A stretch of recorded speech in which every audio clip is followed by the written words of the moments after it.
শুক্তো। এটা পেঁপে শুক্তো করেছো? আচ্ছা, পেট তো ঠিক রাখতে হবে, পেঁপের গাছ করে ফেললাম, লাইয়ের গাছ করে ফেললাম বলিস। এটা কি?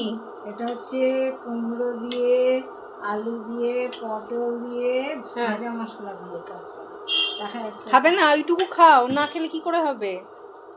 কম কম খেলে হবে, একটু বেশি খেতে হবে তো গায়ে জোর আনার জন্য। আর এটা কি? মাছের ঝাল।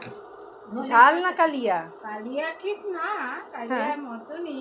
হ্যাঁ আমি কালিয়াতে তো অনেক কিছুই লাগে, কাজু কিশমিশ, হ্যাঁ হ্যাঁ অনেক কিছু লাগে, সেসব দিইনি। দই, হ্যাঁ হচ্ছে দই এই দিয়ে, টমেটো, হ্যাঁ পেঁয়াজ, আদা, রসুন। রান্নাটা আপনারা হয়তো ভিডিওতে দেখবেন।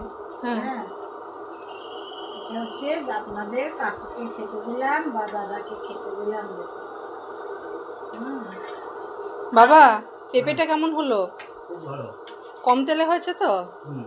আচ্ছা আচ্ছা, মাছটা একটু ঠিক আছে। বেশি তেল পড়েছে না, আচ্ছা, পেঁপেটা ওই জন্য পেঁপেটা একটু কম তেলে করেছো? একদমই পেঁপে কম তেলেই করতে হয়। আচ্ছা।